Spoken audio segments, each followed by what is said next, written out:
तेच कारण आहे की ती फळं भिजलेली प्लम्प झालेली असतात ना, त्या फळांचा केक म्हणून तो प्लम केक.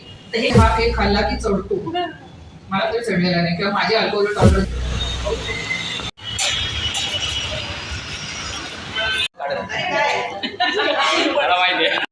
असल्यामुळे तरीही तुम्ही आलाय त्याच्याबद्दल मनापासून थँक्यू. आपण या कार्यक्रमाला सुरुवात करायच्या आधी मी थोडी प्रियाची ओळख करून देणार. तर मोस्ट ऑफ द टाइम असं असतं की प्रियाची ओळख म्हणजे कारण आपल्या नेहमीच्या व्यक्तीची ओळख करून द्यायची वेळ आली की जरा बडबड होते, म्हणून मी लिहून आणलंय म्हणजे तुम्ही प्रिपेअर असं. ती गेली 35 वर्ष बेकिंग या क्षेत्रात आहे. ब्राउनीज पासून बिस्किट्स पासून काय तिरामिसू पर्यंत सगळे स्पंज केक्स आणि सगळ्या प्रकारचं बेकिंग करते. She is an active baker, she is a professional baker. अनेक पदार्थ तिचे हातखंडा पदार्थ आहेत. आज मात्र आपण ज्याच्याबद्दल बोलणार आहे ती तिची स्पेशालिटी आहे. आणि स्पेशालिटी अशासाठी कारण मीच गेले 4-5 वर्ष तिच्या हातचा हा पदार्थ खाते आणि हा पदार्थ आजरात त्याचा डबा आल्याशिवाय आमच्याकडे क्रिसमस आला असं वाटत नाही. प्लम केक किंवा फ्रूट केक. तर साधारणतः केक म्हटलं ना की आपल्या डोळ्यापुढे असा पांढरा स्पंजी फॉन्डंट किंवा त्याला आयसिंग केलंय, डेकोरेशन केलंय, अशा प्रकारचा एक केक डोळ्यापुढे उभा राहतो. फ्रूट केक किंवा प्लम केक हे थोडंसं व्हेरिएशन आहे. हा केक थोडा डेन्स असतो. दिस इज नॉट एक्झॅक्टली असा फ्रुटी स्पंजी केक नसतो. आणि बरेचसे याच्याबद्दलचे गैरसमज असे असतात की हा केक खाल्ला की चढतो, मला तरी चढलेला नाही किंवा माझी अल्कोहोल टॉलरन्स जरा चांगली असेल. तर खाल्ल्यावर न चढणाऱ्या या केक बद्दल आणि या केकसाठी केल्या जाणाऱ्या सोकिंग सेरेमनी बद्दल आपण प्रियाकडनं थोडं जाणून घेऊ. हाय प्रिया, प्लम केक बद्दल थोडी माहिती सांगशील का? म्हणजे कोणी सुरू केला हा, कधी सुरू केला केक?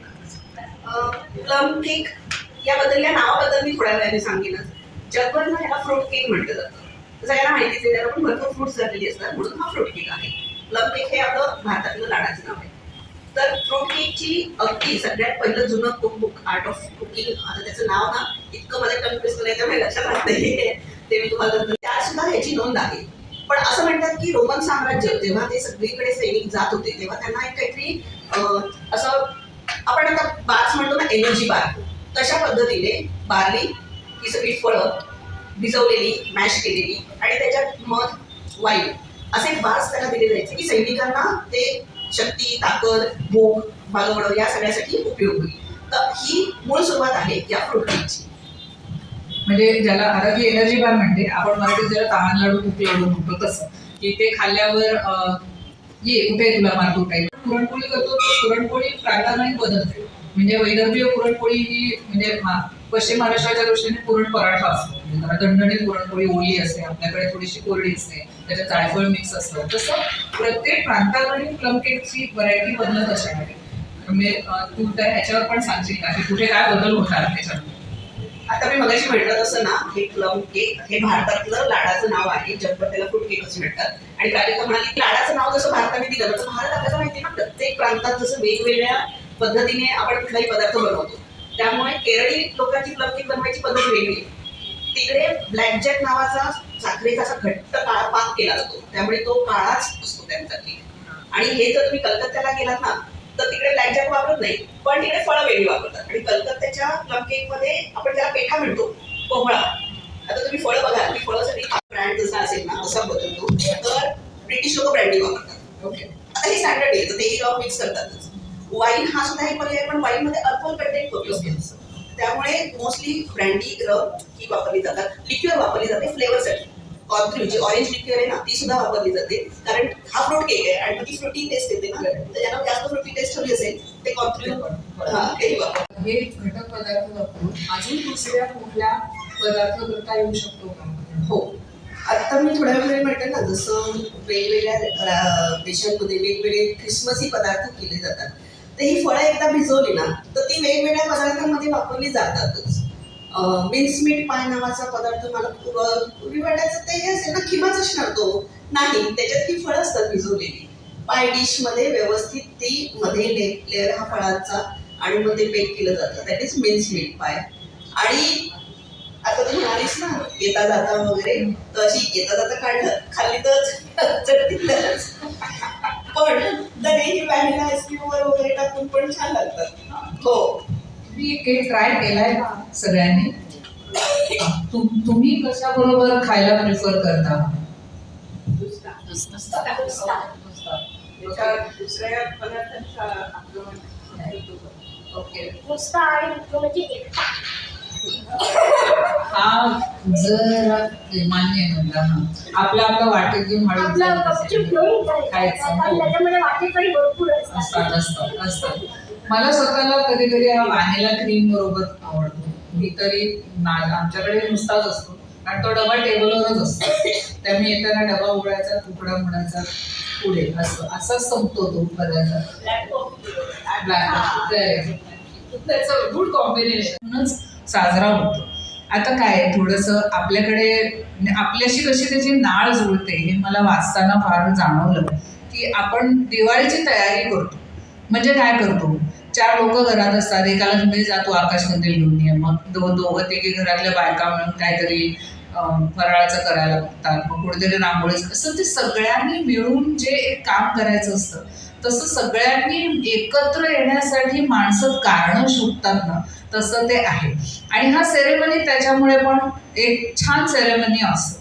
आता मला वाचताना एक खूप इंटरेस्टिंग नोट सापडली ती मी वाचून दाखवते की याच्यातला प्रत्येक पदार्थाला काय सिग्निफिकन्स आहे, म्हणजे प्रत्येक पदार्थ त्याच्यात काय ॲड होतो.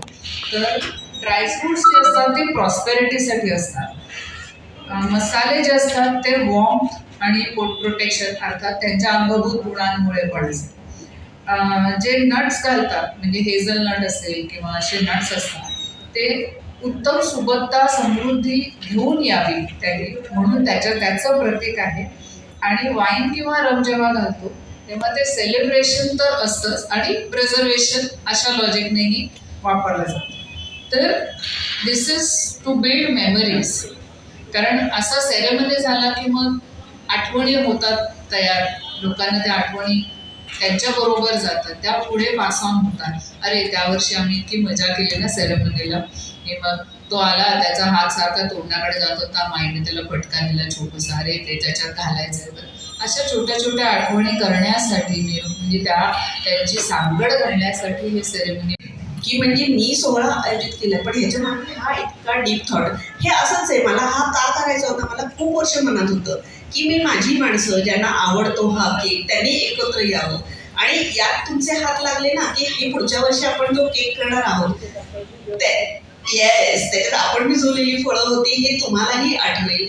आणि मलाही त्या केकमध्ये इतक्या सगळ्यांचे शुभाशीर्वाद आलेले आहेत, त्यामुळे तो होतो चांगला. पण ते करताना ना, मी केक करताना मला मेडिटेटिव्ह स्टेजमध्येच असते, मला खूप काही काही आठवत असतं सगळं. आणि आता त्याच्यात ही मेमरी सुद्धा जॉईन होणार आहे. पुढच्या वर्षी जेव्हा मी ही फळं काढेन डब्यातून तेव्हा मग मला अरे गेल्या वेळी आपण ह्या सोनेरी सेरेमनी केला होता त्यावेळी आपण भिजवली ती फळं, त्यावेळी प्राजक्ताबरोबर इतके छान छान गप्पा मारल्या होत्या, आहे सगळं मला आठवलं. मला वाटतं पदार्थामध्ये प्रेम आणि माया असं दोन्ही असेल ना तर पदार्थाची चव वाढते. हे आता आपल्याला ज्या ज्या जणाचे हात स्वयंपाकघरात काम करतात त्या व्यक्तीला ते जाणवतंच. मसाले आपण जे वापरतो ना त्यात कसा फरक असतो. आणि इकडे ना 3 वाट्या आहेत. गेल्या वर्षी जी फळं भिजवली त्याचे आज आपण केक खातोय, त्यानंतर 2 वर्षापूर्वी भिजवलेली फळं आणि 5 वर्षापूर्वी भिजवलेली फळं, हे तुम्हाला इकडे बघायला मिळेल. शिवाय कोणती फळं, आता ते सगळे तुकडे करून ठेवलेत, कुठली फळं असतात, मसाले कसे वेगवेगळे असतात, त्यातले आपण एकदम बेस्ट मसाले निवडून ते इकडे वापरतो. स्नेहा चौधरी तिचं मसाला बाजार आहे ना, तिने मला हे मसाले द्यायला लागल्यापासून माझ्या केकची प्रत चव अफाट बदलली आहे. कारण आपल्याला चांगले मसाले मिळणं हे महत्त्वाचं असतं. तर तो सिलॉन सिनेमनच असते. मग ती आपण जी वापरतो दालचिनी ती नाही वापरायची, कारण ती उग्र असते, ती बेकिंगमध्ये वापरतच नाही. पण सिलॉन सिनेमन पण चांगली कशी मिळेल, तर तुम्हाला इकडे मी मुद्दाम सॅम्पल्स बघायला ठेवलेले आहेत. तर हा सेरेमनीसाठी सगळ्यांना जरा फक्त हेअरनेट आणि ग्लोव्ज घालावे लागतील. 3 मुलं देतील. या मुलांना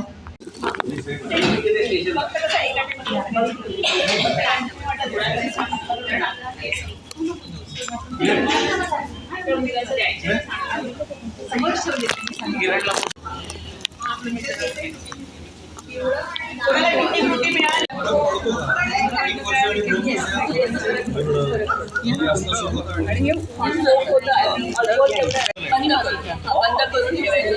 आणि मी तर अगदी चमच्यानी वगैरे हलवत नव्हते बसलेले. माझा नवरा दर काही दिवसांनी काढून असा हलवून चेक करून वापस पहिल्यांदा 1 वर्षभर केलं गेल्या वर्षी छोटं. हां